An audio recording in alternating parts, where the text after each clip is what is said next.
घोषणा करता हूं। सबसे पहले आप सबों को शुभ प्रभात। आज आपकी एक ही कक्षा है और जो मेरे द्वारा आयोजित की गई है, और इस कड़ी में हम लोग समान अध्ययन में ज्योग्राफी देख रहे हैं। और ज्योग्राफी में हम लोग भारत का भौतिक विभाजन, और भारत के भौतिक विभाजन में क्या देख रहे हैं? भारत के भौतिक विभाजन, भारत के भौतिक विभाजन, और भारत के भौतिक विभाजन की कड़ी में हम लोग देख रहे हैं प्रायद्वीपीय पठार। आज हमारी कक्षा का सेंट्रल थीम यही है। याद करवा दें, आपको बता दें कि आप 1 to 5 की परीक्षा की तैयारी में जुटे हैं, जिसके 3 भाग हैं: जीके, जीएस, मैथ और रीजनिंग। ठीक है। जीके जीएस के 9 खंड हैं। History to chemistry, history modern है, ज्योग्राफी है, पॉलिटी है, थोड़ा सा इकोनॉमिक्स का एक दो चैप्टर है, फिजिक्स है, केमिस्ट्री है, बायोलॉजी है, करेंट और मिसलेनियस है। सभी अपने अपने स्तरों पे शुरू होगी। और इसी कड़ी में अभी ज्योग्राफी की शुरुआत कर दी गई है और एक और खंड की शुरुआत की गई है, उसका नाम है इन्वायरमेंटल साइंस। और तीसरा एक और खंड करेंट और मिसलेनियस भी शुरू हो चुका है। तो आपके 3-4 खंड मतलब ज्योग्राफी शुरू हो चुके हैं, ईवीएस शुरू हो चुका है, ईवीएस की अभी 2 ही कक्षा हुई है, करेंट शुरू हो गया है, करेंट और मिसलेनियस की अभी 1 ही कक्षा हुई, और ज्योग्राफी की अभी 4थी कक्षा, आज 5वीं कक्षा को संचालित किया जा रहा है। यही है ना। और इस 5वीं कक्षा की कड़ी में हमारी कुछ कक्षा काफी लंबी लंबी रही है, 4-4 घंटे की रही है। जैसे कल शाम में 4 घंटे की आपकी कक्षा ली गई थी, और आज आपकी कक्षा 1.25 घंटे 1.5 घंटे की ही होगी। हम लोग प्रायद्वीपीय पठार को देख रहे हैं। प्रायद्वीपीय पठार की कड़ी में सबसे पहले तो यही जानना है कि प्रायद्वीपीय पठार का ज्योग्राफिकल पॉइंट ऑफ व्यू से क्या इंपॉर्टेंस है, और आपकी परीक्षा में किस तरह के प्रश्न पूछने की प्रवृत्ति होती है। आपकी परीक्षा में पठार के विषय में प्रायद्वीपीय पठार के 2 भाग हैं। एक है पठारी भाग और दूसरा है हिली भाग, जिसको हम लोग पहाड़ी भाग कहते हैं। ठीक है। तो उस पहाड़ी भाग की कड़ी में जो जो पहाड़ आता है उसको हम लोग देखना चाहेंगे। पहले तो प्रायद्वीपीय पठार क्या होता है। यह सबसे प्राचीनतम भूखंड है और यह खनिज के दृष्टि से काफी इंपॉर्टेंट है। सीनोजोई की एरा में इसका विकास हुआ था, और इसी कड़ी में मुख्यतः जो मध्यवर्ती भारत है, मध्य का जो उच्च भाग है, उच्च भूमि का भाग है, वो पठारी कहलाता है। और जिसका शीर्ष क्या होता है? सपाट होता है। बताए भी थे हम कि ये जो है ये पर्वत, मतलब पर्वत का जो शीर्ष भाग होता है नुकीला होता है, लेकिन पठार का जो शीर्ष भाग होता है वो क्या होता है? सपाट होता है।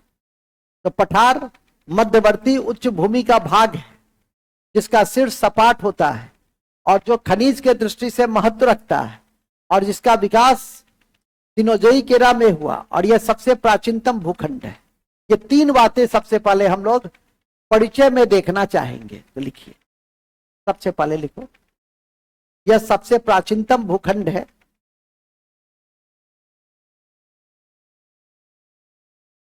यह सबसे प्राचीनतम भूखंड है। यह सबसे प्राचीनतम भूखंड है जो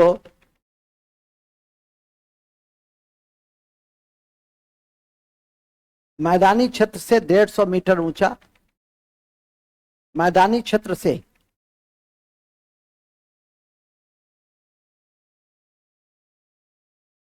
150 मीटर ऊंचा,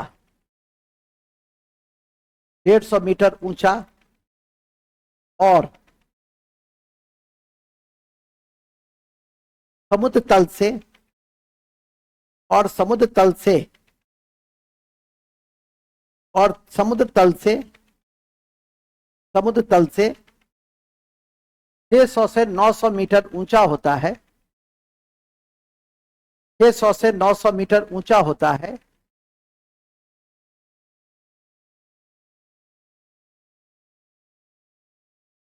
600 से 900 मीटर ऊंचा होता है, 600 से 900 मीटर ऊंचा होता है, एवं उसका शीर्ष भाग, एवं उसका शीर्ष भाग, एवं उसका शीर्ष भाग सपाट होता है, सपाट होता है, सपाट होता है। तो पहला क्या है,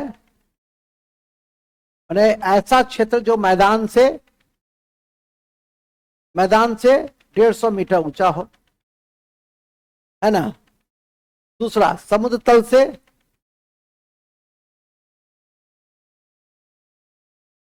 600 से 900 मीटर ऊंचा, और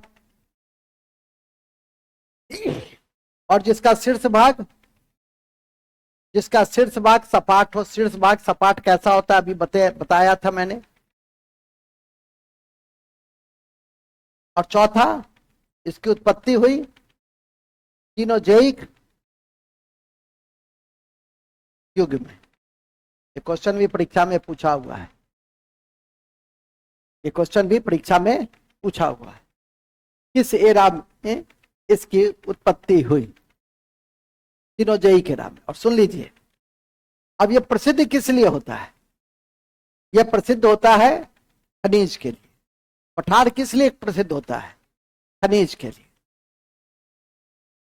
खनिज के लिए प्रसिद्ध होता है, खनिज के लिए प्रसिद्ध होता है।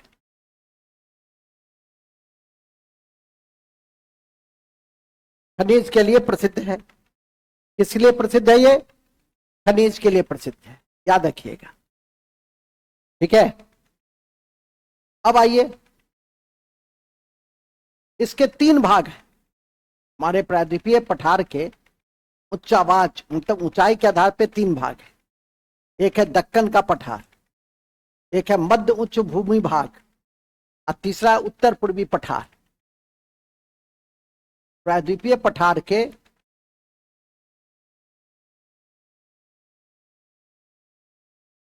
प्रायद्वीपीय पठार जो हमारा कैसा है, प्राचीनतम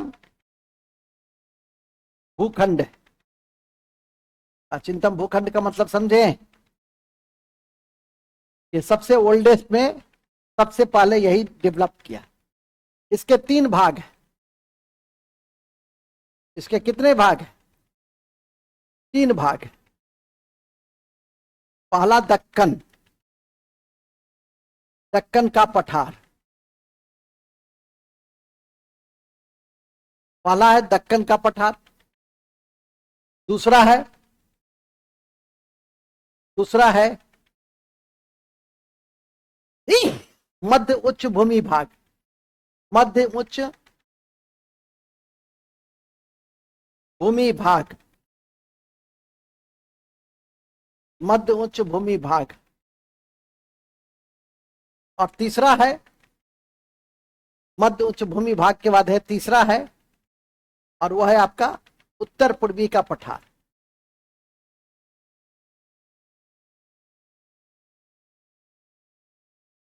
उत्तर पूर्वी का पठार, ठीक है, उत्तर पूर्वी का पठार, उत्तर पूर्वी का पठार। चलिए आगे बढ़े, ठीक है। अब इस 3 भाग में जो अध्ययन है वही आपका प्रायद्वीपीय पठार का मुख्य पक्ष है। पहला दक्कन का पठार, लिखिएगा दक्कन का पठार। इसके पश्चिम में पश्चिम घाट, दक्कन का पठार में पश्चिम में पश्चिम घाट है। अब ब्रैकेट में लिख दो सह्याद्री, सह्याद्री। पूरब में पूर्वी घाट, पूरब में पूर्वी घाट, और उत्तर में सतपुरा, मेकाले और महादेव की पहाड़ी है। सतपुड़ा, मेकाले और महादेव की पहाड़ी है। सतपुड़ा, मेकाले और महादेव की पहाड़ी है। ठीक है, दक्कन का पठार में एक दो बातें पहले इंट्रोडक्शन में लिखे। सतपुड़ा, मेकाले और महादेव की पहाड़ी है। कहां? दक्कन पठार के उत्तर में। सुन लीजिए, दक्कन का पठार बना है लावा से। दक्कन का पठार कैसे बना है तो लिखे, ध्यान रखें। नेक्स्ट पॉइंट, दक्कन का पठार लावा से बना है और और और काली मिट्टी की प्रधानता है। और काली मिट्टी की प्रधानता होती है। और काली मिट्टी की प्रधानता होती है। और काली मिट्टी की प्रधानता होती है। भूलेंगे नहीं कि काली मिट्टी को, भूलेंगे नहीं कि काली मिट्टी को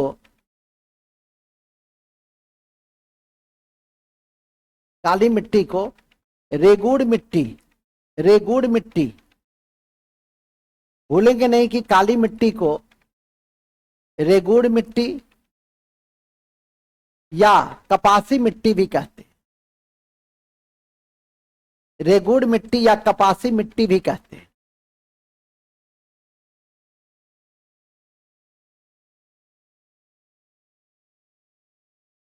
कहते हैं रेगुड़ मिट्टी या कपासी मिट्टी भी कहते हैं। ठीक है, तो ध्यान रखिएगा। ओके, नेक्स्ट आगे है आपका,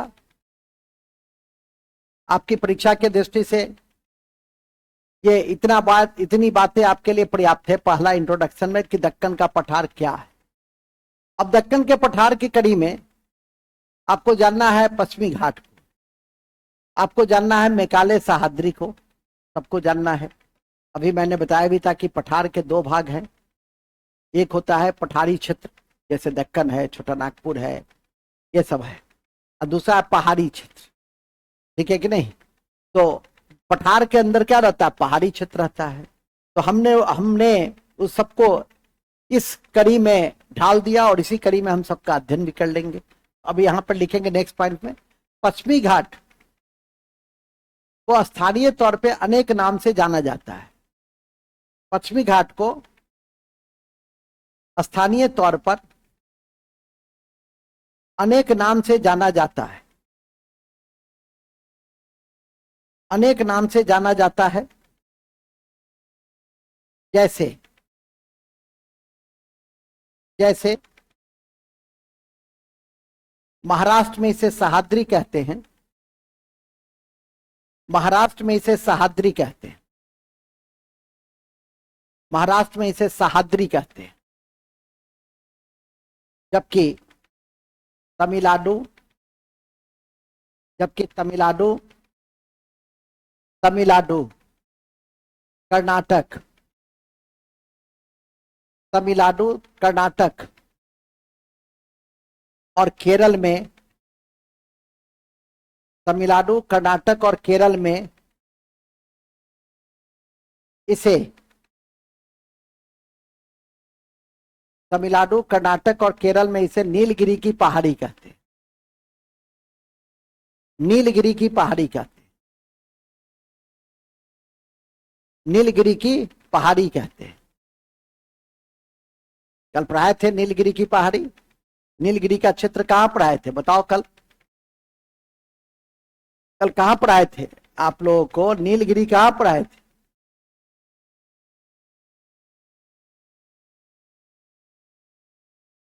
तमिलनाडु में पढ़ाए थे। यही पढ़ाए थे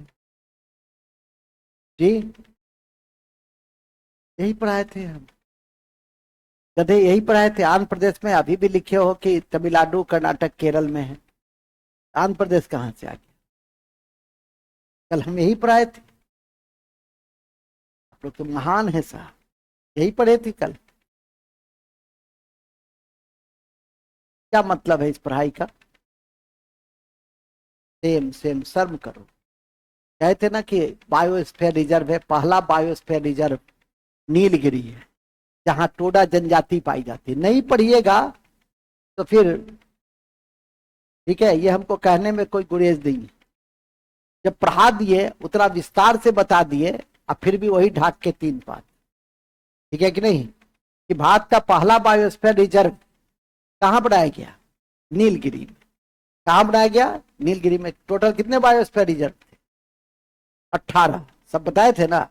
उत्तर में था कोल्ड डिजर्ट, दक्षिण में था मन्नार की खाई जो पहला डुगोंग संरक्षण केंद्र बनाया गया, सबसे पूरब में है दिहांग देवांग जो अरुणाचल में है, सबसे पश्चिम में कच्छ का क्षेत्र जो गुजरात में है जो सबसे बड़ा है, सबसे छोटा डिब्रू से खोबा है जो आसाम में है।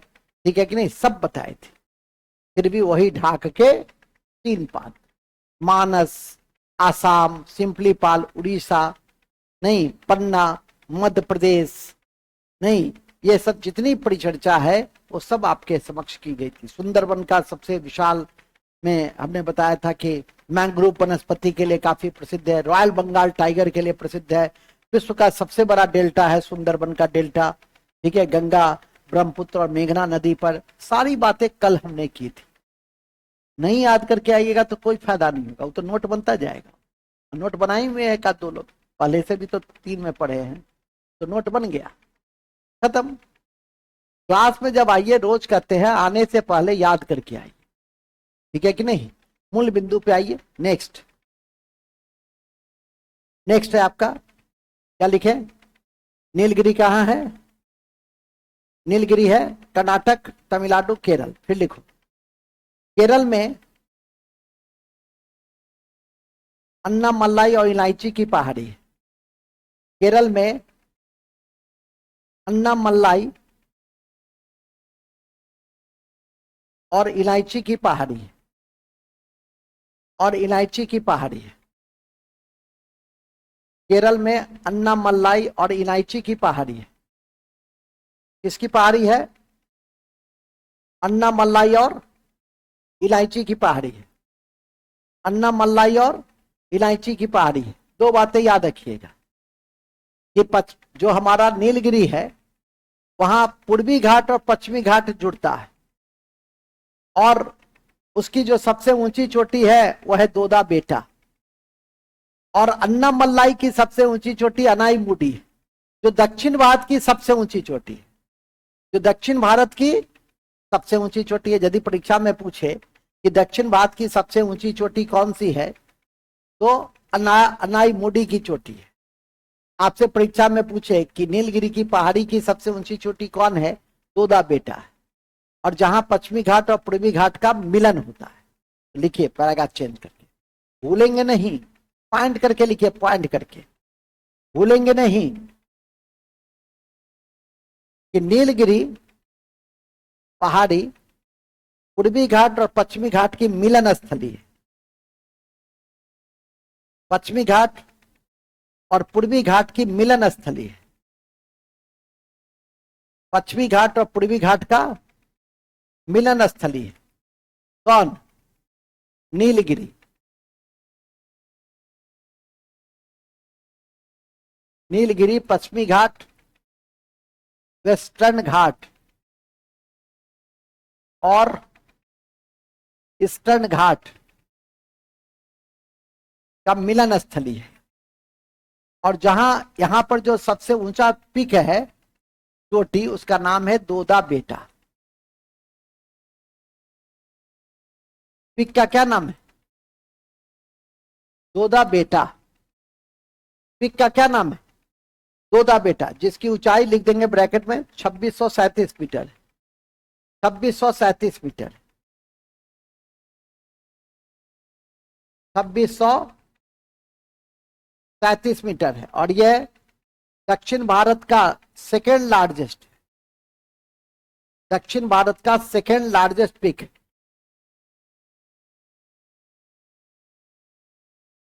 सेकेंड लार्जेस्ट पीक है। यह दक्षिण भारत का दूसरा सबसे ऊंचा चोटी है। यह दक्षिण भारत का दूसरा सबसे ऊंचा चोटी है।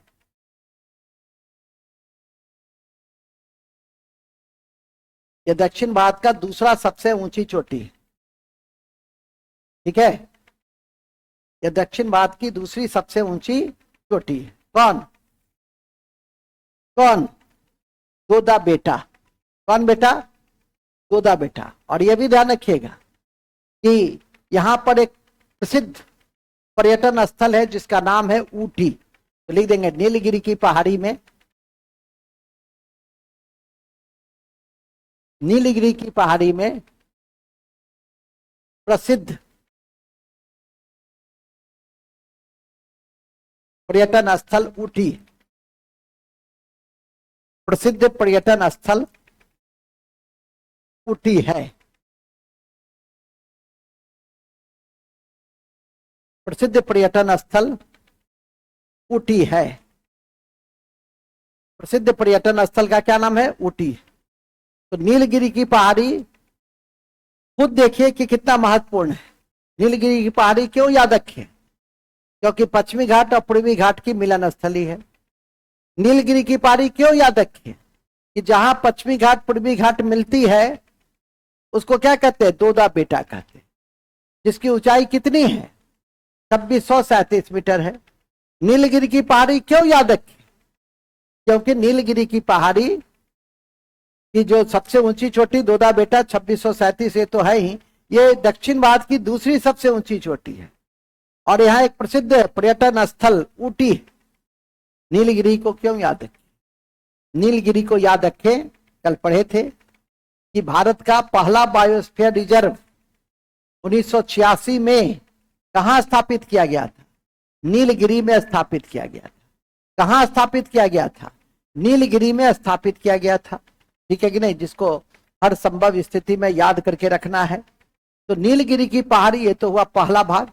फिर लिखे नेक्स्ट, यह भी याद रखें, यह भी याद रखें कि अन्नामलाई की पहाड़ी में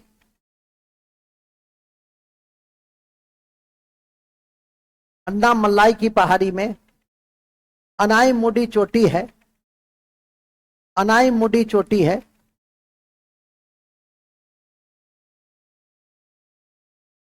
अनाईमुडी चोटी है। अनाईमुडी चोटी है।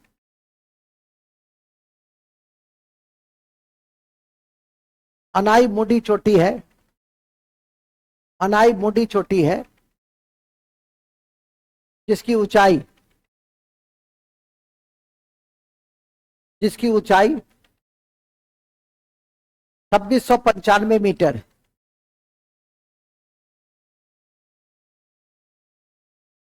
जिसकी ऊंचाई 2695 मीटर है। जिसकी ऊंचाई 2695 मीटर है। और यह प्रायद्वीपीय भारत की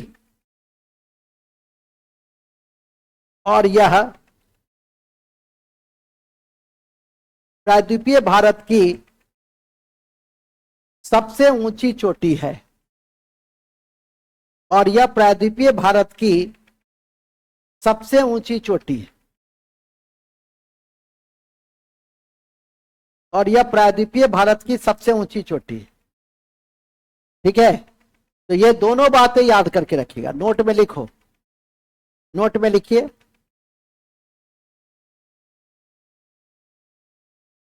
पश्चिमी घाट की सबसे ऊंची चोटी, नहीं ऐसे लिख लो, पश्चिमी घाट की प्रमुख हिल स्टेशन में,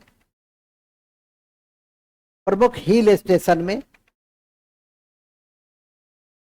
महाबलेश्वर महाराष्ट्र, महाबलेश्वर महाराष्ट्र, महाबलेश्वर महाराष्ट्र है।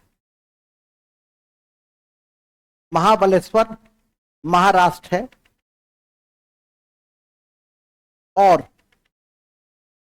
और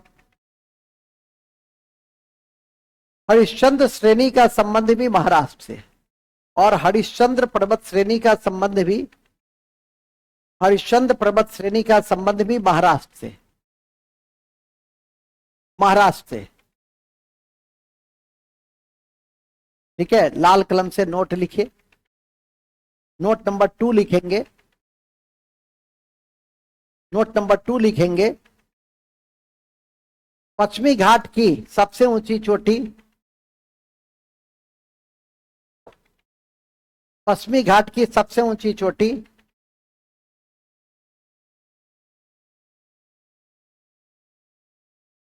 पश्चिमी घाट की सबसे ऊंची चोटी कुद्रेमुख, कुद्रेमुख,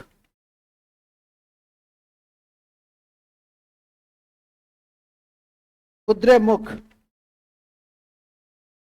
कुद्रेमुख कर्नाटक, कुद्रेमुख कर्नाटक है।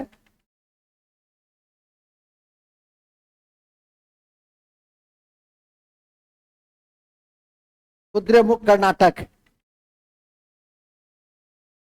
कुद्रेमुख कर्नाटक है। ठीक है, कुद्रेमुख कर्नाटक। ऐसे अभी मैंने बताया कि यदि पूछेगा कि प्रायद्वीपीय भारत की सबसे ऊंची चोटी कहाँ है, तो अनाईमुडी, इसको भी ध्यान में रखें, 2695 मीटर। कुद्रेमुख हम इसलिए बता रहे हैं कि कुद्रेमुख किस खनिज के लिए प्रसिद्ध है? लोहा के लिए। तो लिखेंगे नोट, ध्यान रखें कि कुद्रेमुख लोहा के लिए प्रसिद्ध है, लोहा के लिए प्रसिद्ध है। वहां पे सबसे अधिक काट दो, अधिकतम चोटी में लिख दो, सबसे अधिक में तुम लोग कंफ्यूज कर जाओ।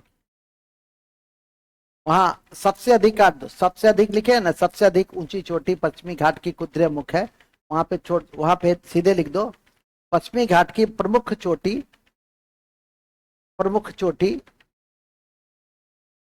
सबसे अधिक काट दो, प्रमुख चोटी कुद्रेमुख है, जो लोहा के लिए प्रसिद्ध है, जो लोहा के लिए प्रसिद्ध है।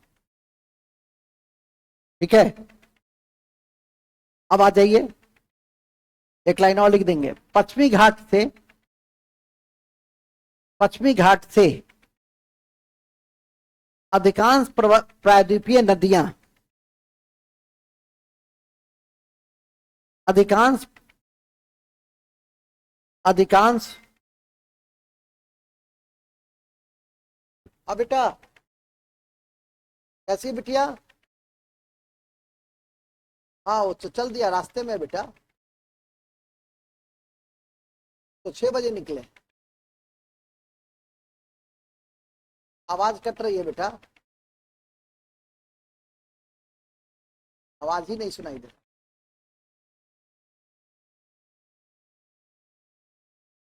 आवाज, आवाज, आवाज फंस रहा है बेटा। हेलो, क्या लिखे, क्या लिखे? पश्चिमी घाट में, हाँ, अधिकांश नदियां प्रायद्वीपीय भारत, माने प्रायद्वीपीय भारत की अधिकांश नदियां कहां से निकलती है? पश्चिमी घाट से निकलती है, पश्चिमी घाट से निकलती है। एक और लिखिए नोट में, नोट में लिखेंगे, दक्कन के पठार में ही, दक्कन के पठार में ही तमिलनाडु में पलनी की पहाड़ी है, तमिलनाडु में पलनी की पहाड़ी है, पलनी की पहाड़ी है, पलनी की पहाड़ी है, पलनी की, जहां पर्यटक स्थल कोडई कनाल है। हेलो, अब बेटा, हाँ हाँ अब ठीक है। अब बेटा निकल, हम तो निकलेंगे 11 बजे के। हाँ वो तो निकल चुका है, रास्ते में है, सब सब ले लिया, सब ले लिया, क्या मतलब है ना। नाश्ता की, व्यस्त होगी, तैयार हो रही है।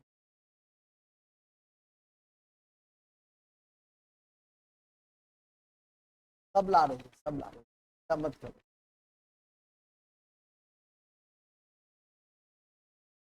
अच्छा ठीक, और कुछ? हाँ ठीक है, आपने काल लखन नाश्ता कर ली? ठीक है बेटा, ठीक है बेटा, अभी अभी। कहाँ थे हम लोग? तो बड़े अच्छे जगह पे थे हम लोग, थे पलने की पहाड़ी। पलने की पहाड़ी भी कहाँ है? पलनी की पहाड़ी भी तमिलनाडु में। और यहाँ एक प्रसिद्ध हिल स्टेशन है जिसका नाम है कोडई कनाल। जिसका क्या नाम है? कोडई कनाल। और नीलगिरी की पहाड़ी में जो प्रसिद्ध हिल स्टेशन है उसका क्या नाम है? ऊटी। ठीक है, तो इसीलिए उन सब चीजों, कभी कभी क्या होता है परीक्षा में देखोगे दे देगा सुमेलित करना, 4 हिल स्टेशन दे देगा और 4 इधर दे देगा स्टेट। तो वहां तुमको चुनने में क्या हो जाएगी? आसानी हो जाएगी। यदि याद रहेगा तो ठीक है, नहीं याद रहेगा तो गड़बड़ करके आ जाओगे, वो तो स्वाभाविक है। जो स्थिति है, यदि याद नहीं कीजिएगा तो फिर वो तो, जब तक आप उस लेवल पे नहीं जाइएगा, जब तक इन चीजों को कंट्रोल नहीं कीजिएगा, कोई उसका औचित्य नहीं। इसलिए जब कोई चीज पढ़ ले तो आप उसको कंट्रोल कीजिए, उसको याद करके आइए। पहला टास्क तो यही होता है। कल आपको करंट रात में भेजे, याद, करंट तो रोज चल रहा है, ठीक है कि नहीं, उसको याद करके आइए कि हमें याद करके जाना है। लिख भी दिया था कि होम टास्क कॉपी पे नोट करेंगे और याद करके आएंगे, लिखा था ना, ठीक है कि नहीं। तो सर वो तो 12 बजे लिखे थे, आज सुबह आना पड़ा, आज याद कर लीजिएगा। नहीं याद कीजिएगा तो हमारा क्या बिगड़ेगा, सो बता दीजिए। हमारा तो कुछ नहीं बिगड़ेगा, बिगड़ेगा तो आप ही, साल दर साल नहीं। उस स्थिति से निपटने के लिए सबसे अच्छा क्या है कि समय पर आप काम कर लीजिए। ठीक है, वैकेंसी है, कब आएगा कब बंद हो जाएगा कोई जानता है। इसीलिए समय रहते, अभी 1 साल इस साल तो रहेगा ही, क्योंकि अगले साल विधानसभा का चुनाव है। इसलिए रात दिन एक करके, आंख में पानी लगा के जितनी भी मेहनत कीजिए, उसको करना पड़े तो करे, लेकिन याद करके आवे। जब पढ़ाई हो जाए तो याद करके आए। नेक्स्ट आगे लिखेंगे। दक्कन के पठार, दक्कन के पठार में पश्चिमी भाग, पश्चिमी घाट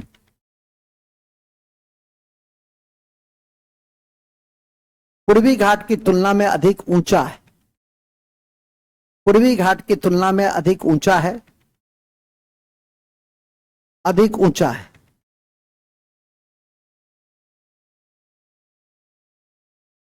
अधिक ऊंचा है और पूर्वी घाट महानदी, उड़ीसा की जीवन रेखा, ब्रैकेट में लिख दो, उड़ीसा की जीवन रेखा महानदी, दक्षिण की गंगा गोदावरी, दक्षिण की गंगा गोदावरी, दक्षिण की गंगा गोदावरी, कृष्णा और कावेरी के द्वारा, और कावेरी के द्वारा, और कावेरी के द्वारा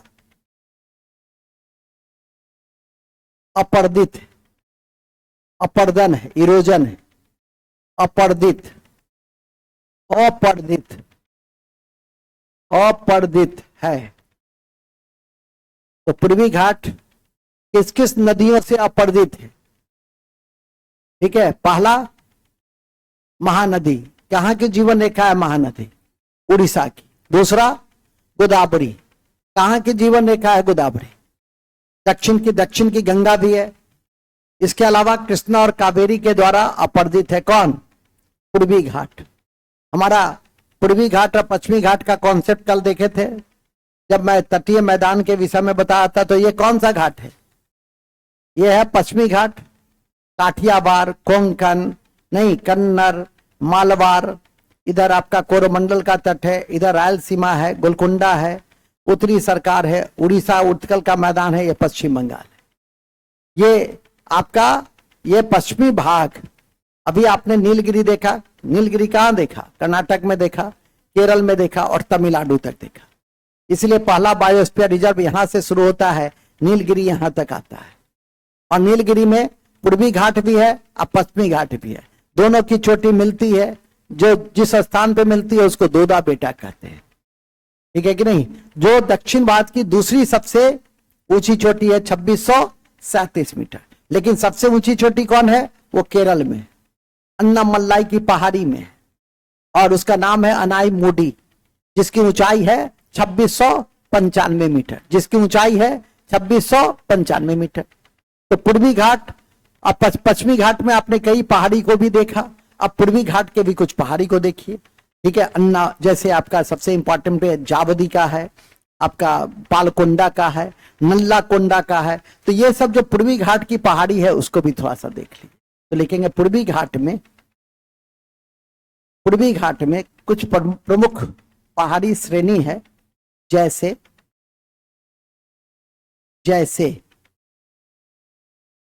जावारी,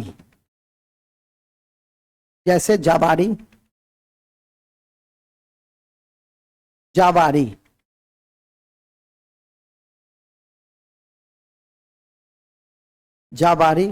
दूसरा पालकोंडा,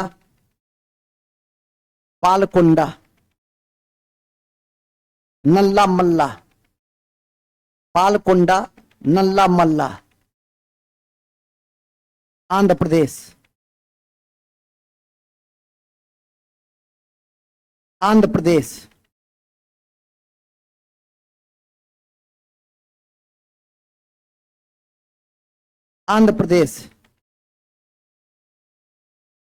ठीक है। नल्ला मल्ला लिख लिए। महेंद्रगिरी,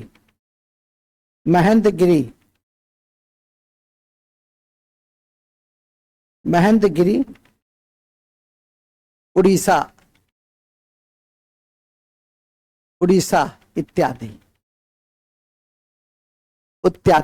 ये सब पूर्वी घाट की पहाड़ी श्रेणी है। ये सब किसकी श्रेणी है? पूर्वी घाट की पहाड़ी श्रेणी। नोट में लिखो, पूर्वी घाट की सबसे ऊंची चोटी महेंद्रगिरी है। पूर्वी घाट की सबसे ऊंची चोटी महेंद्रगिरी है, 1500 मीटर।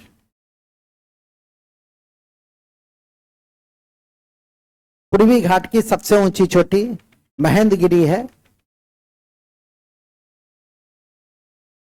पूर्वी घाट की सबसे ऊंची चोटी महेंद्रगिरी है। अब पश्चिमी घाट की सबसे ऊंची चोटी भी ना पढ़े हो, मनुष्य नहीं रहे। अभी लिखाए हैं पश्चिमी घाट की सबसे ऊंची चोटी अनाई मुडी, जो दक्षिण भारत की भी सबसे ऊंची चोटी है, वही ढाक के 3 पात। 13 बार लिखने के बाद भी वही हाल है।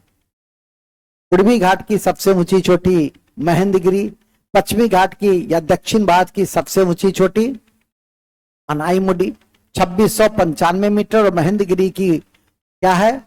महेंद्रगिरी का है 1500 मीटर। कहाँ है महेंद्रगिरी? उड़ीसा के गजपति डिस्ट्रिक्ट में। तो ये पार्ट आपका, ये वाला भाग क्या हो गया? ये वाला भाग खत्म हो गया, जिसमें आपने पठार भी देखा, जिसमें आपने पहाड़ भी देखा।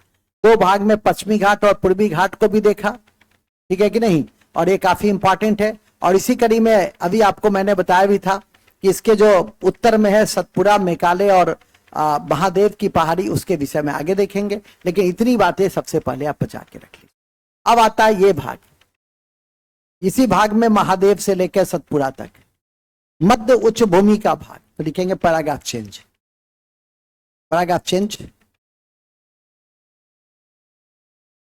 पश्चिम में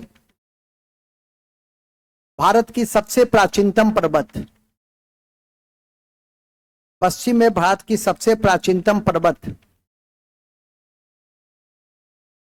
अरावली पर्वत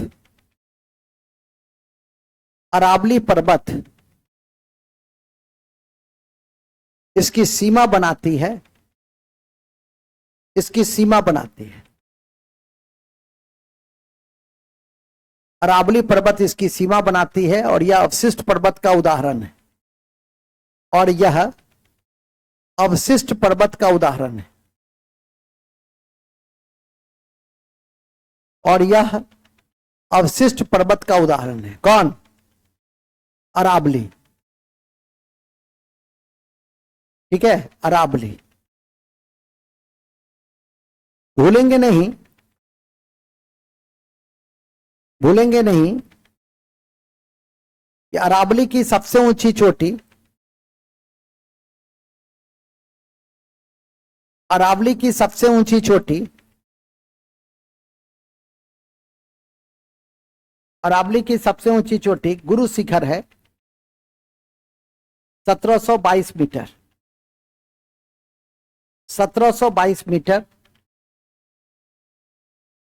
1722 मीटर। माउंट आबू राजस्थान में, माउंट आबू राजस्थान में है, माउंट आबू, माउंट आबू राजस्थान में है, माउंट आबू राजस्थान में है, जहां दिलवारा का जैन मंदिर है, जहां दिलवारा का जैन मंदिर है। ठीक है, जहां दिलवारा का जैन मंदिर है। मध्य उच्च भूमि के भाग में, मध्य उच्च भूमि के भाग में, मध्य उच्च भूमि के भाग में बिंद का क्षेत्र है, बिंद का क्षेत्र है, बिंद का क्षेत्र है, जो बिंद का क्षेत्र है, जो जो सीमेंट चूना पत्थर के लिए महत्वपूर्ण है, जो सीमेंट या चूना पत्थर के लिए महत्वपूर्ण है,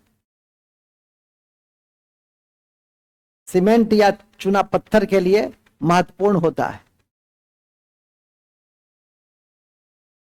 आप लोग को पिछले दिन पढ़ाए थे कि विंध्य श्रेणी से होकर कौन सी नदी बहती है जो उत्तर और दक्षिण भारत के बीच विभाजक, जल विभाजक रेखा के रूप में काम करती है।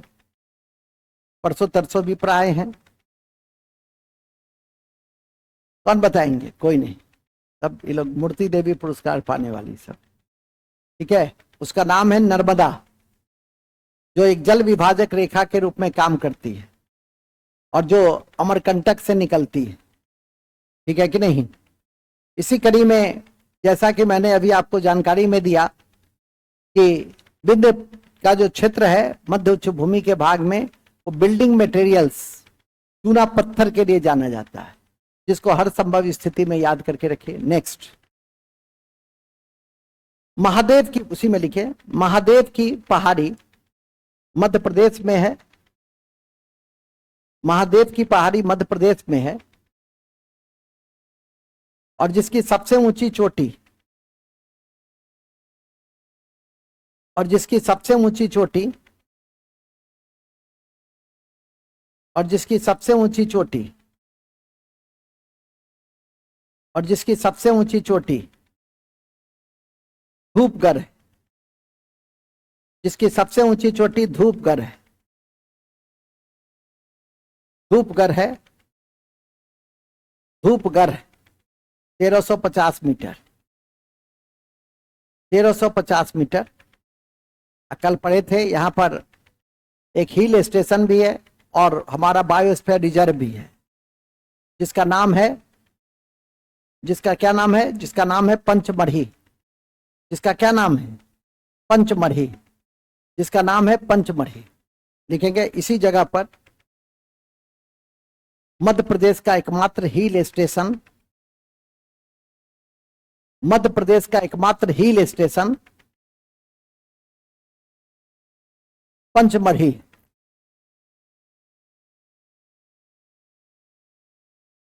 पंचमढ़ी। देखिए, ये जो पार्ट है, ये पार्ट क्या है? ये है अरावली। ये जो राजस्थान, दिल्ली का, अहमदाबाद, गुजरात का जो पार्ट है, ये क्या है? ये है आपका अरावली। अरावली जो है, अरावली ये सबसे प्राचीनतम पर्वत है। शुरू में फोल्ड माउंटेन के रूप में इसको हम लोग जानते थे, लेकिन अब ये रेसिड्यू हो गया। अब फोल्ड से किस में कन्वर्ट कर गया? ये अवशिष्ट में। अवशिष्ट मतलब रेसिड्यू, अंग्रेजी में कहते हैं रेसिड्यू माउंटेन। और इसकी सबसे ऊंची चोटी कौन हो गई? गुरु शिखर, जो कहां है? यह है माउंट आबू में। माउंट आबू राजस्थान, जहां दिलवारा का जैन मंदिर भी है।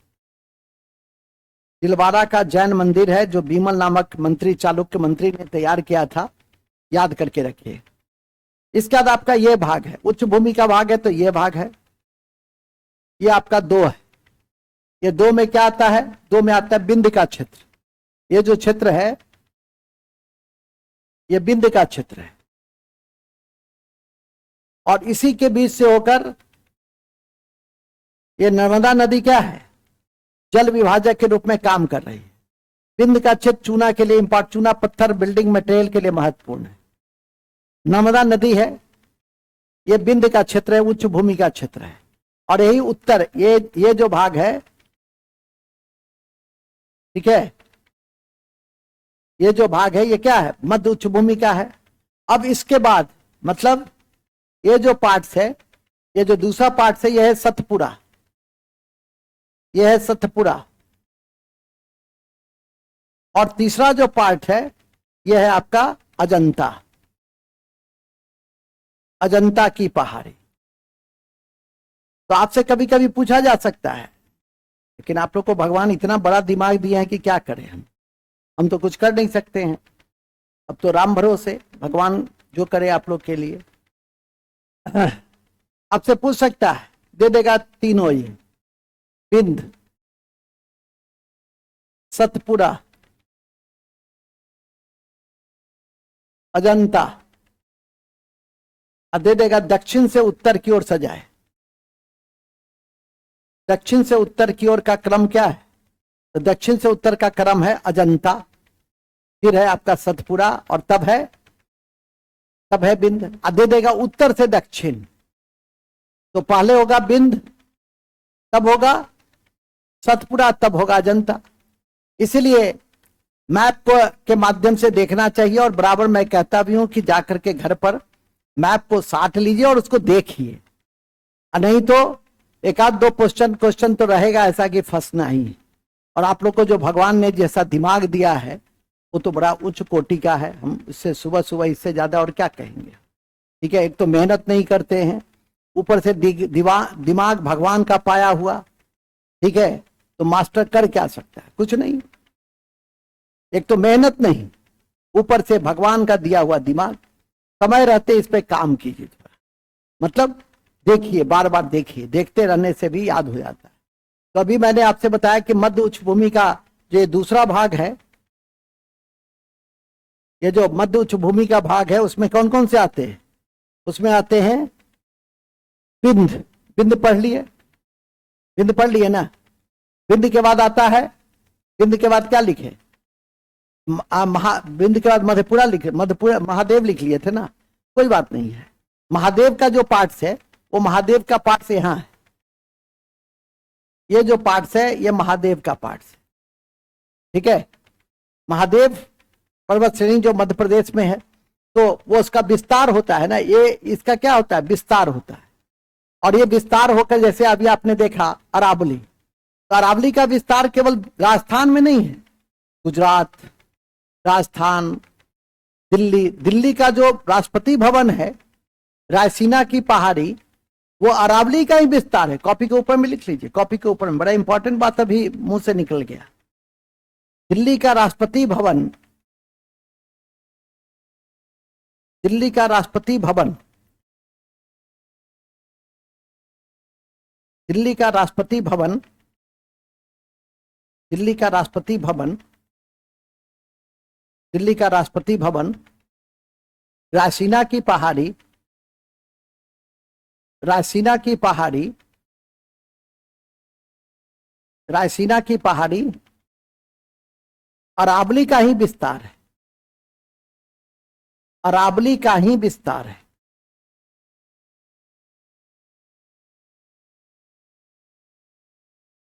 अरावली का ही विस्तार है, अरावली का ही विस्तार है, अरावली का ही विस्तार है। ठीक है, चलिए ये मैप बना लीजिए। 2, 3, 4। 3 में क्या है? सतपुड़ा। 2 में है बिंद, 4 में है अजंता, 1 में है अरावली। ये मैप बना लीजिए, काम देगा। उत्तर, दक्षिण, पूर्व, पश्चिम में, मध्य उच्च भूमि के भाग में ही मैप बना लीजिए।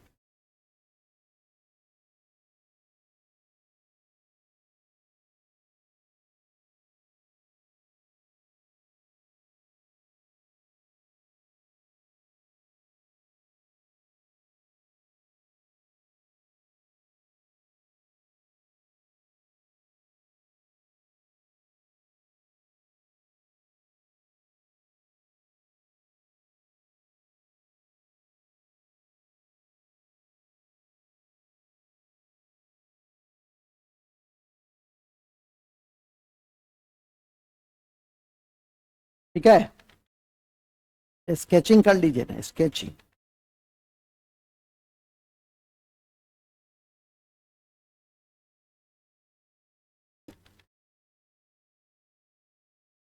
हो गया? 2, 3, 4।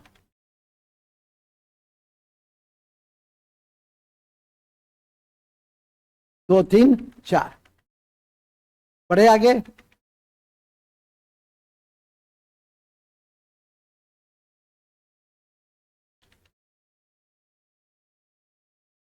नोट में लिख देंगे। अब नोट में लिखिए, अजंता की पहाड़ी भारत की एकमात्र पहाड़ी है जो एक ही राज्य तक सीमित है। अजंता की पहाड़ी, नोट में लिखिए, नीचे नोट में, अजंता की पहाड़ी, अजंता की पहाड़ी एकमात्र ऐसी पहाड़ी है जिसका विस्तार, एकमात्र ऐसी पहाड़ी है जिसका विस्तार, जिसका विस्तार, जिसका विस्तार, जिसका विस्तार, एकमात्र ऐसी पहाड़ी है जिसका विस्तार एक ही राज्य महाराष्ट्र तक, एक ही राज्य महाराष्ट्र तक है। कहां तक है? महाराष्ट्र तक। फिर आगे लिखेंगे इसी में, नोट में, मेकाले की पहाड़ी मध्य प्रदेश और छत्तीसगढ़ में है। मेकाले की पहाड़ी मध्य प्रदेश और छत्तीसगढ़ में, छत्तीसगढ़ में। और जो सबसे इंपॉर्टेंट है, ये डोम शेप्ड का है। डोम शेप समझते हैं? ऐसे। और इसीलिए क्वेश्चन भी पूछता है, लड़के फंस जाते हैं कि कौन सी नदी है जो एक पहाड़ी के चारों ओर घूमती है। तो पहाड़ी के चारों ओर कौन सी नदी घूमती है? मतलब किसके पहाड़ी के चारों ओर घूमती है? मेकाले के। तो लिख देना, इस पहाड़ी के चारों ओर अमरकंटक से निकलने वाली नदी, अमरकंटक से निकलने वाली नदी नर्मदा और सोन का प्रवाह देखा जाता है। अमरकंटक के, अमरकंटक के क्षेत्र से निकलने वाली नदी नर्मदा, नर्मदा सोन, नर्मदा सोन का प्रवाह देखा जाता है, का प्रवाह देखा जाता है। ठीक है, क्लियर हुआ? किसमें? मेघालय पहाड़ी में। किस पहाड़ी में? अमरकंटक से दो महत्वपूर्ण नदी कौन सी निकलती है? अमरकंटक से दो महत्वपूर्ण नदी कौन सी निकलती है? नर्मदा और सोन। नर्मदा और सोन, एकदम भूलना ही नहीं है नर्मदा और सोन को। कहां से निकलती है? अमरकंटक। अमरकंटक कहां है? मध्य प्रदेश छत्तीसगढ़ के बॉर्डर पे। आगे लिखिए। नेक्स्ट, ध्यान रखें, ध्यान रखें, मध्य भूमि में, मध्य उच्च भूमि में, मध्य उच्च भूमि में यमुना, यमुना की अधिकतर सहायक नदी, यमुना की अधिकतर सहायक नदी बनास, चंबल, बनास और चंबल, बनास और चंबल पश्चिम के अरावली से निकलती है, पश्चिम के अरावली से निकलती है, पश्चिम के अरावली से निकलती है, पश्चिम के अरावली से निकलती है, पश्चिम के अरावली क्षेत्र से निकलती है, पश्चिम के अरावली क्षेत्र से निकलते हैं। और यह भी ध्यान रखें कि भारत में चंबल, भारत में चंबल नदी क्षेत्र में, नदी क्षेत्र में घड़ियाल संरक्षण केंद्र बनाए गए हैं, घड़ियाल संरक्षण केंद्र बनाए गए हैं।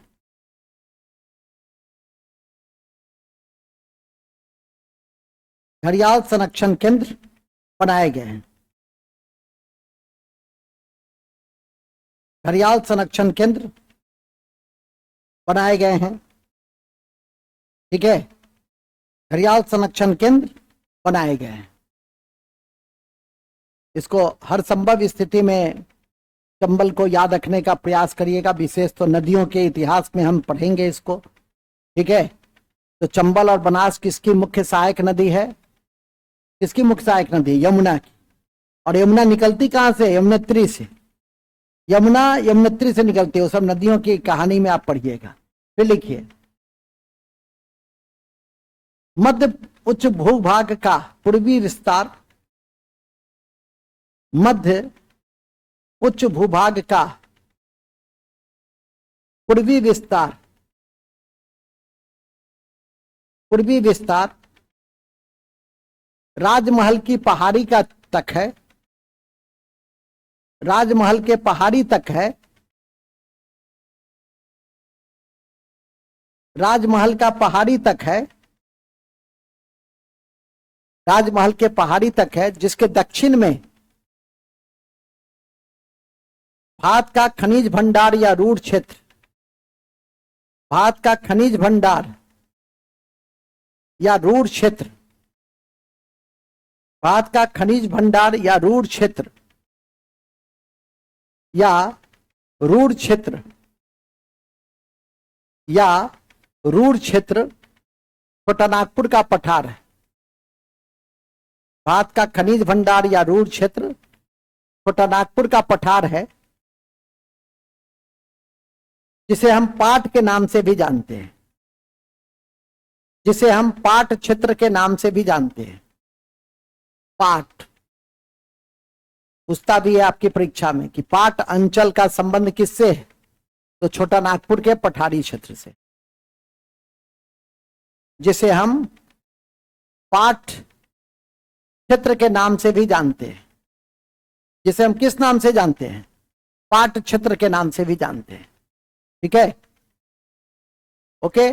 अब तीसरा भाग है, और वो तीसरा भाग क्या है? उत्तर पूर्वी का पठार। पढ़े थे ना 3 भाग? कौन से 3 भाग पढ़े थे? कौन से 3 भाग पढ़े थे? पहला दक्कन का पठार, दूसरा, तीसरा उत्तर पूर्वी का पठार। तो अब लिखिए उत्तर पूर्वी का पठार, उत्तर पूर्वी का पठार।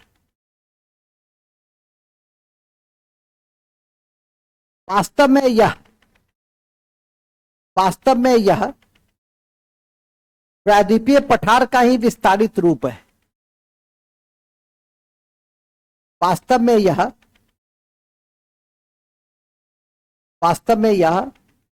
प्रायद्वीपीय पठार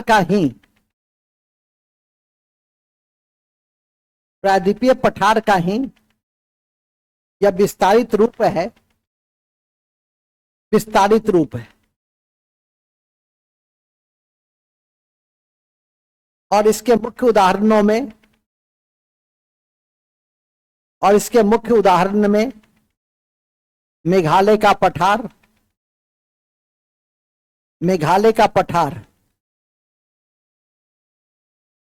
जिसकी तीन पहाड़ी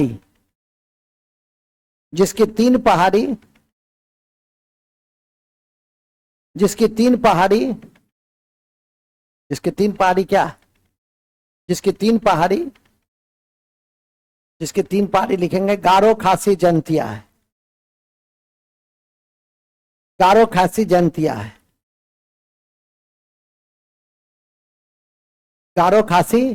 जंतिया है।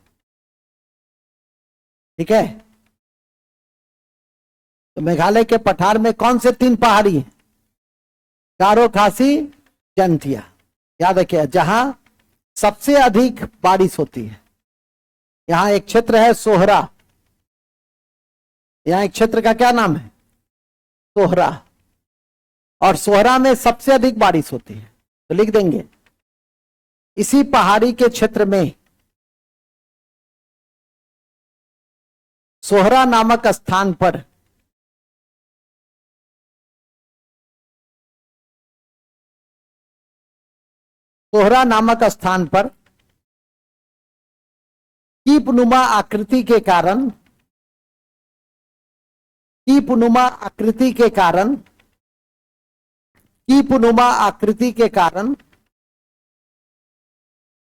कीपनुमा आकृति के कारण सबसे अधिक वर्षा होती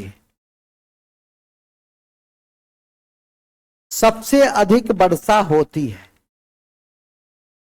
सबसे अधिक वर्षा होती है। कीपनुमा आकृति के कारण सबसे अधिक वर्षा होती है। एकदम अच्छे से याद कर लीजिए उसको। ठीक है, अंडरलाइन कर लिया उसको कि सबसे अधिक वर्षा कहां होती है? सोहरा, मेघालय। ठीक है। दूसरा जो पठारी क्षेत्र है वह है कार्बी एंगलोंग। परसों भी बताए थे, कल भी बता रहे थे। कहां है ये कार्बी एंगलोंग? आसाम। ठीक है। तो लिखेंगे इसी कड़ी में, नेक्स्ट पॉइंट, इसी कड़ी में आसाम के कार्बी एंगलोंग पठार, कार्बी एंगलोंग पठार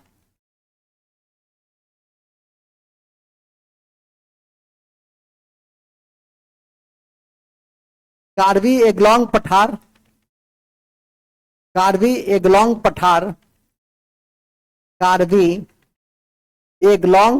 पठार कार्बी एंगलोंग पठार उल्लेखनीय है।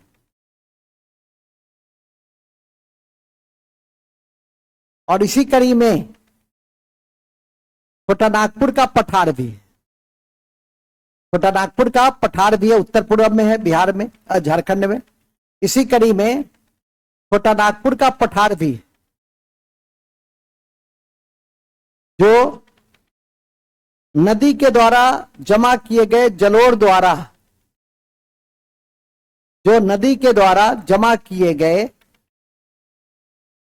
जलोढ़ के द्वारा बनाया गया, इसे पाट क्षेत्र कहते हैं। जो नदियों के द्वारा लाए गए जलोढ़ जमाव से बनाया गया, जिसे पाट क्षेत्र कहते हैं। जिसे क्या कहते हैं? जिसे पाट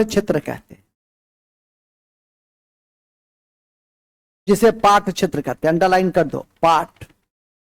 तो पाट अंचल के नाम से कौन जाना जाता है?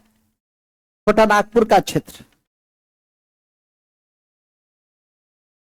वो लिखाए थे ना कि मध्य उच्च भूमि में लिखाए थे कि राजमहल की पहाड़ी तक उसका विस्तार है और राजमहल की पहाड़ी के दक्षिण में छोटा नागपुर का पठार है, दिखाए थे। तो दक्षिण में क्या हुआ, उसके दक्षिण में तो उत्तर पूर्वी भारत में, उत्तर पूर्वी भारत में 3 पठारी क्षेत्र है, मेघालय, और मेघालय के पठारी का 3 पहाड़ी है, गारो, खासी, जंतिया, और दूसरा है कार्बी एंगलोंग, और कार्बी एंगलोंग कहाँ है, आसाम में, और तीसरा है छोटा नागपुर का पठार जो नदियों के द्वारा लाए गए जलोढ़ जमाव से बना, जिसको पाट क्षेत्र कहे। इसलिए अक्सर परीक्षा में पहले भी बीपीएससी 2 बार पूछे हुए, 3 बार, कि पाट क्षेत्र के नाम से निम्नलिखित में से कौन सा पठारी क्षेत्र जाना जाता है, मेघालय, दक्कन, छोटा नागपुर, कार्बी एंगलोंग, तो कौन जाना जाता है, छोटा नागपुर जाना जाता है, ठीक है कि नहीं।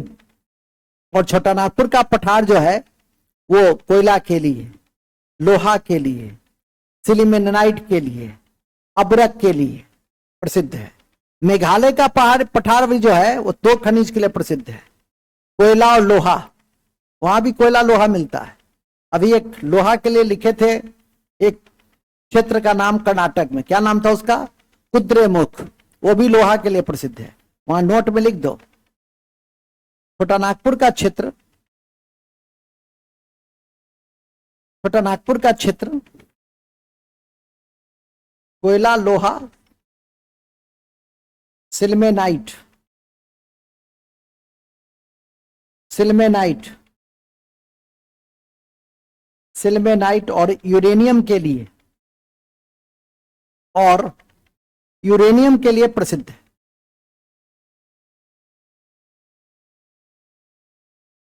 और यूरेनियम के लिए प्रसिद्ध है,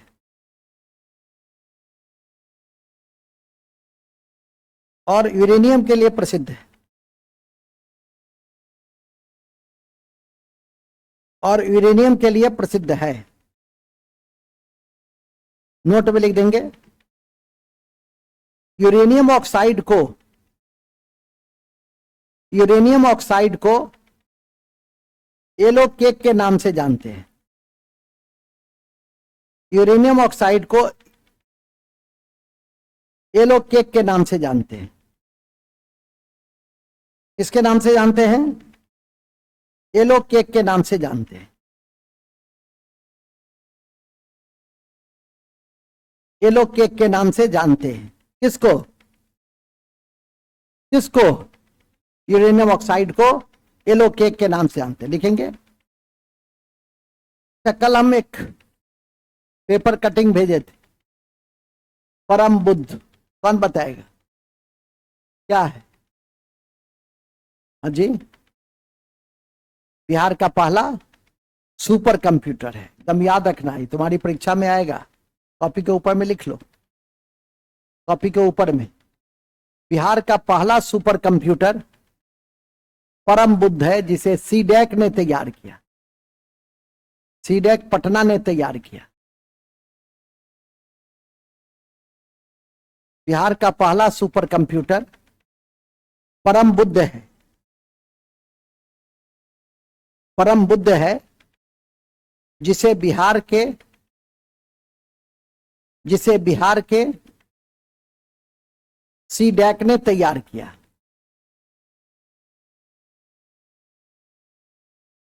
जिसे बिहार के सीडैक ने तैयार किया, ठीक है, जिसे बिहार के सीडैक ने तैयार किया।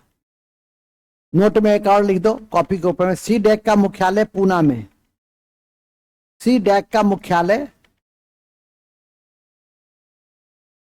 सीडैक का मुख्यालय पूना में,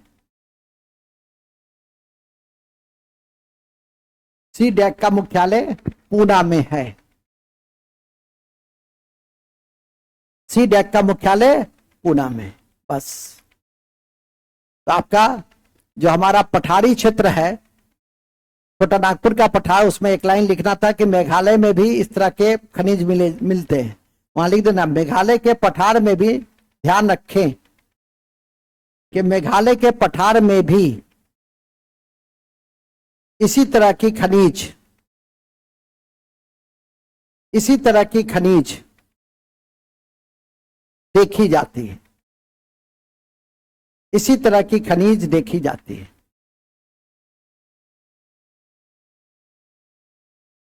देखी जाती है, किस तरह के खनिज देखी जाती है? खत्म। तो हमारा भौतिक विभाजन का पठारी भाग भी क्या हो गया? कंप्लीट। अब एक छोटा सा भाग है जिसका नाम है द्वीप, और तटीय मैदान तो कल ही देख लिए थे, तो द्वीप थोड़ा सा देख लेंगे, खत्म हो जाएगी, हमारा ये चैप्टर ही खत्म हो जाएगा। तो इस तरह से तीसरा अध्याय ज्योग्राफी में आपकी समाप्त हो जाएगी। लिखेंगे द्वीप, द्वीप। अब लिखिए द्वीप, द्वीप। द्वीप क्या होता है? द्वीप होता है चारों ओर सागर, चारों ओर सागर और बीच में स्थल, और बीच में स्थल होता है, उसको क्या कहते हैं? द्वीप कहते हैं। उसे क्या कहते हैं? द्वीप कहते हैं। लिख देंगे चारों ओर सागर, चारों ओर सागर और चारों ओर सागर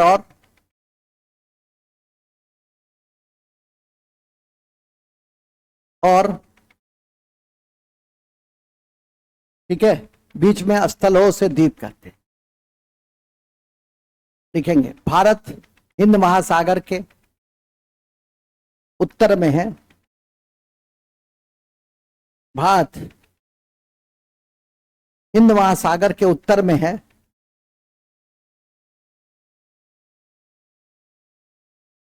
उत्तर में है, उत्तर में, और इसे दो भागों में बांटकर देखा जाता है, और इसे दो भागों में बांटकर देखा जाता है।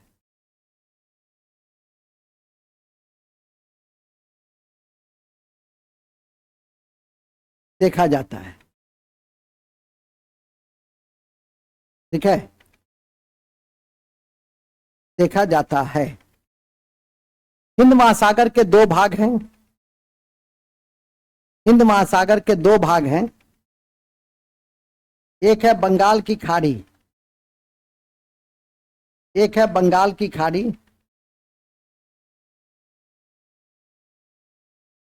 एक है बंगाल की खाड़ी, और दूसरा है अरब सागर, अरब सागर, अरब सागर।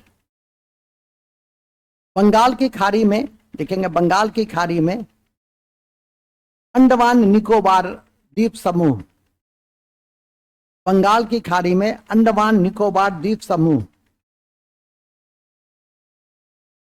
द्वीप समूह में कुल 572 द्वीप है, कुल 572 द्वीप हैं,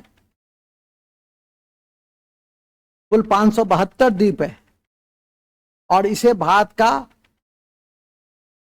और इसे भारत का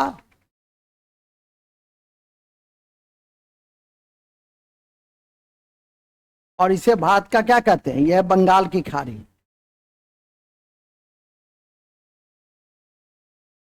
यह है अरब सागर, यह है हिंद महासागर। इसी बंगाल की खाड़ी में क्या है? अंडमान निकोबार। कितने द्वीप है? 572, याद रखिएगा। और ये 572 द्वीप कहाँ है? अंडमान निकोबार में। अंडमान में द्वीपों की संख्या 304 है, और निकोबार में तो वो नहीं, अलग अलग नहीं लिखना है। याद रखिएगा कि अंडमान निकोबार में इतने द्वीपों की संख्या है कि इसको भारत का आर्कियोपेलिगो कहते हैं। लिखेंगे द्वीपों की संख्या अधिक होने के कारण, नेक्स्ट पॉइंट, द्वीपों की संख्या अधिक होने के कारण इसे भारत का आर्कियोपेलिगो कहते हैं, इसे भारत का आर्कियोपेलिगो कहते हैं। इसे भारत का आर्कियोपेलिगो कहते हैं, आर्कियोपेलिगो कहते हैं। विश्व का आर्कियोपेलिगो, वहां लिख दीजिए, विश्व का आर्कियोपेलिगो, विश्व का आर्कियोपेलिगो इंडोनेशिया को कहा जाता है। विश्व का आर्कियोपेलिगो, विश्व का आर्कियोपेलिगो,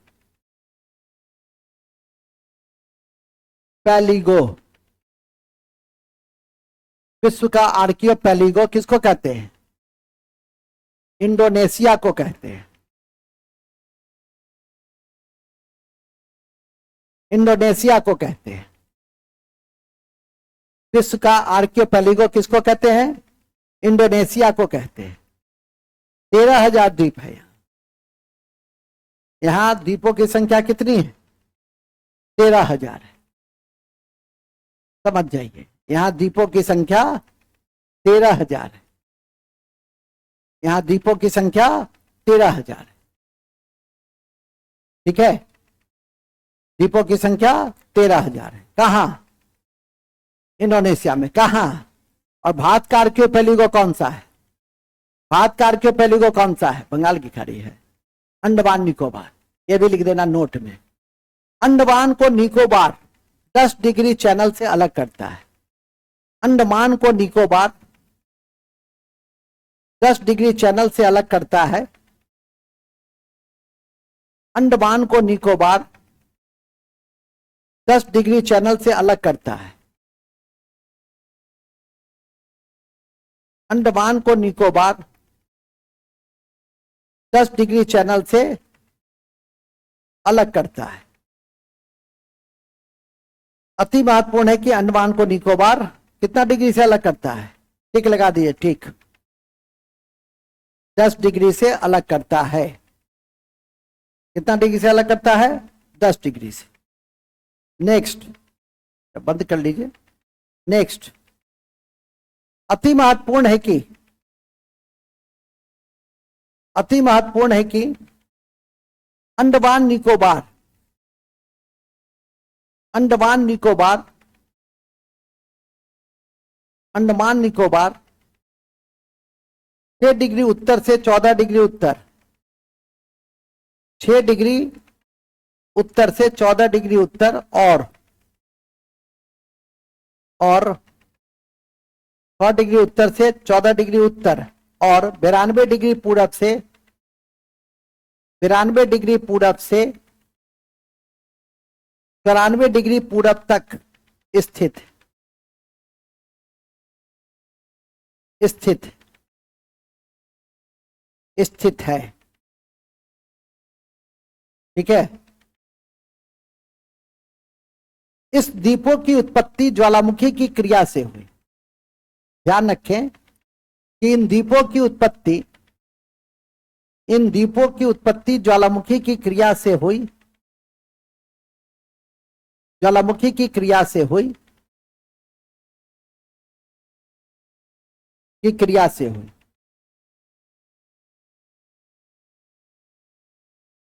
भूलेंगे नहीं कि भारत का एकमात्र सक्रिय ज्वालामुखी, भूलेंगे नहीं कि भारत का एकमात्र सक्रिय ज्वालामुखी बैरन अंडमान निकोबार में ही है। टिक लगा लो, बैरन अंडमान निकोबार में ही है। बैरन कहां है? अंडमान निकोबार में। बैरन कहां है? अंडमान निकोबार में। ठीक है, अंडमान निकोबार द्वीप में कई महत्वपूर्ण पर्वत चोटी है, जैसे अंडमान निकोबार द्वीप में अनेक पर्वत चोटी है, जैसे सबसे इंपॉर्टेंट कौन है? कौन बताएगा? सैडल चोटी। अंडमान निकोबार में सबसे इंपॉर्टेंट है सैडल चोटी। कितनी ऊंचाई है सैडल चोटी की? 738 मीटर, 738 मीटर। कितनी ऊंचाई है? 738 मीटर। ठीक है। दूसरा है माउंट ध्यूलर, माउंट ध्यूलर, माउंट ध्यूलर, ध्यूलर, ये आपका ग्रेट निकोबार में, माउंट ध्यूलर, ध्यूलर 642 मीटर ऊंचा है ये, 642 मीटर ऊंचा है। और तीसरा है माउंट डिओबेली 515 मीटर, माउंट डिओबेली, माउंट डिओबेली है 515 मीटर।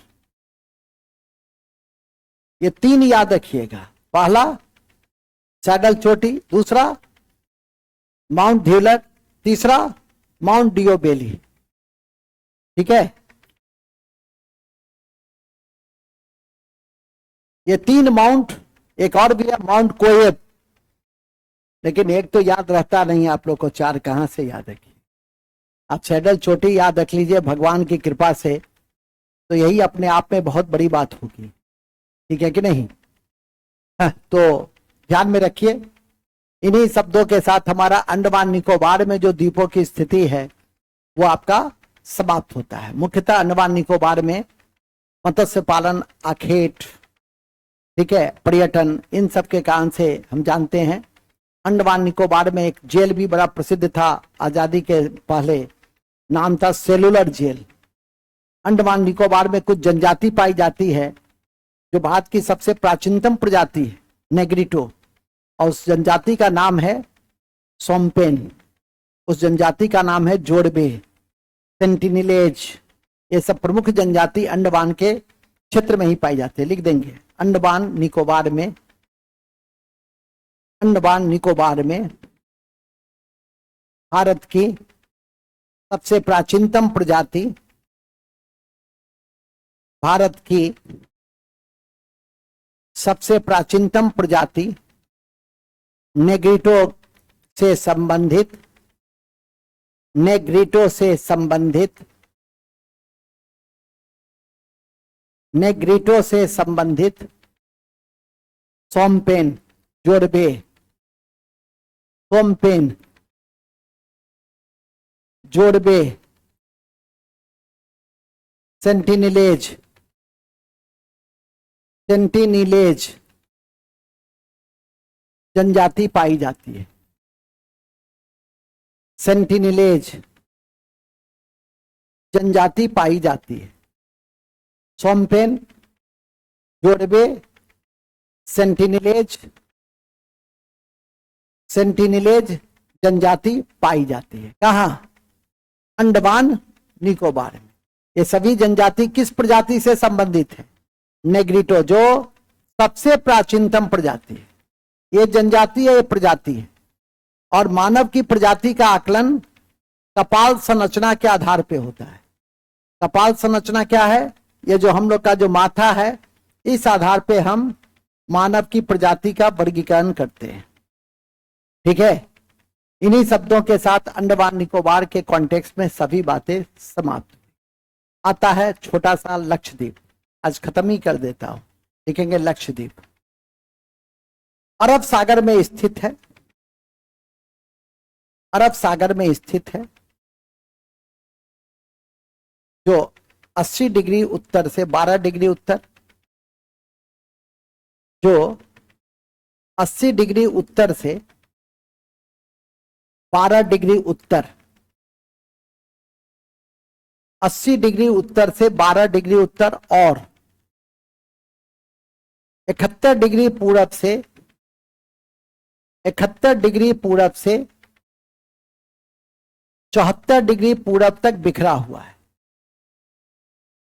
बिखरा हुआ है। 71 डिग्री से 74 डिग्री पूरब तक बिखरा हुआ है, बिखरा हुआ है। लक्षद्वीप प्रबाल भित्ति से बना है। लक्षद्वीप प्रबाल भित्ति से बना है, प्रबाल भित्ति से बना है। यहां कुल 36 द्वीप हैं और 11 द्वीप पर ही मानव रहते हैं। यहां पर कुल 36 द्वीप हैं और 11 पे मानव रहते हैं, और 11 पे मानव रहते हैं, 11 पे मानव रहते हैं। सबसे बड़ा द्वीप लक्षद्वीप में, सबसे बड़ा द्वीप मिनिकॉय, मिनिकॉय है। लक्षद्वीप में सबसे बड़ा द्वीप कौन का है? मिनिकॉय है। कौन काय है? मिनिकॉय है। ठीक है, मिनिकॉय है। नोट, 8 डिग्री चैनल मिनिकॉय को मालदीव से, 8 डिग्री चैनल मिनिकॉय को मालदीव से, मालदीव लक्षद्वीप के बगल में, मालदीव देश है, ध्यान रखिएगा। और 9 डिग्री चैनल, और 9 डिग्री चैनल मिनिकॉय को लक्षद्वीप से अलग करता है।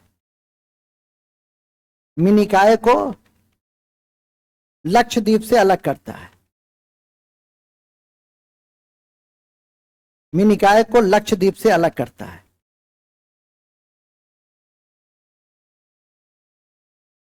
मिनिकॉय को लक्षद्वीप से अलग करता है।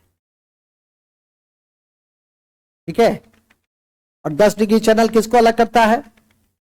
अभी लिखे थे ना, अंडमान को निकोबार से अलग। 11 फिर लिख दो, 11 डिग्री चैनल उत्तरी लक्षद्वीप, अमीनी द्वीप, उत्तरी लक्षद्वीप, अमीनी द्वीप, और दक्षिण में कनानोरे द्वीप को अलग करता है। और दक्षिण में, लक्षद्वीप के दक्षिण में कनानोरे द्वीप को अलग करता है, अलग करता है। कनानोरे द्वीप को अलग करता है। कनानोरे द्वीप को कौन अलग करता है? 11 डिग्री चैनल। तो 8 डिग्री, 9 डिग्री, 10 डिग्री, एकदम टिप्स पे रहना चाहिए। 9 डिग्री, 10 डिग्री, 11 डिग्री। ये चैनल बहुत इंपॉर्टेंट चैनल होता है परीक्षा के दृष्टि से, और इसे हर संभव स्थिति में याद करके रखेंगे। इन्हीं शब्दों के साथ हमारी आज की यह महत्वपूर्ण कक्षा और पूरा चैप्टर की मैं समाप्ति की घोषणा करता हूं। जिनका छूट गया वो वीडियो से और पीडीएफ से देखिए। और उस चैप्टर का नाम था भारत का भौतिक विभाजन। भारत का तो कंप्लीट हो गया ना। तो अभी तक आपने इस कक्षा में 3 चैप्टर पढ़ा है। भारत का भौगोलिक परिचय, भारत का भूगर्भीय चट्टान का इतिहास, उसका वर्गीकरण, तीसरा भारत का भौगोलिक, भारत की भौतिक विभाजन। अब सबसे इंपॉर्टेंट में है भारत की नदियां, ठीक है कि नहीं, भारत की मिट्टी, भारत की वनस्पति। कल परसों आपकी संस्था बंद रहेगी रक्षाबंधन के अवसर पे, और इस बीच आपको भारत का मानसून जलवायु का वीडियो जाएगा, उसको अलग से नहीं पढ़ाएंगे, उसको आप ऑनलाइन में पढ़ लीजिएगा वीडियो से, और उसका पीडीएफ चला जाएगा, उसको नोट कर लीजिएगा, 2 बार 3 बार पढ़े, क्योंकि पहले ही मैंने कहा है कि जो महत्वपूर्ण अध्याय सब हैं उसको आराम से, लेकिन कुछ 5-10% थोड़ा ऑनलाइन वीडियो के माध्यम से भी हम लोग भविष्य की, चूंकि बहुत सारे भाग को देखना है, इसलिए थोड़ा सा कुछ दूर तुम चलो और कुछ दूर हम चले। ठीक है, मानसून जलवायु को वीडियो हम भेज देंगे, उसको आप पढ़िएगा, उसको कक्षा में अलग से नहीं पढ़ाई जाएगी, उसका पीडीएफ भी चला जाएगा। ऐसे भी कभी कभार ऑनलाइन करते ही हैं, तो समझिएगा आज ऑनलाइन चल रहा है, आज छुट्टी का आनंद भी हो जाएगा। Good day and take care, all the best, thank you very much, बहुत बहुत धन्यवाद। हाँ आज हो गया, आज हमको लंदन जाना है, ठीक है, मेरा हवाई जहाज मेरा इंतजार कर रहा है।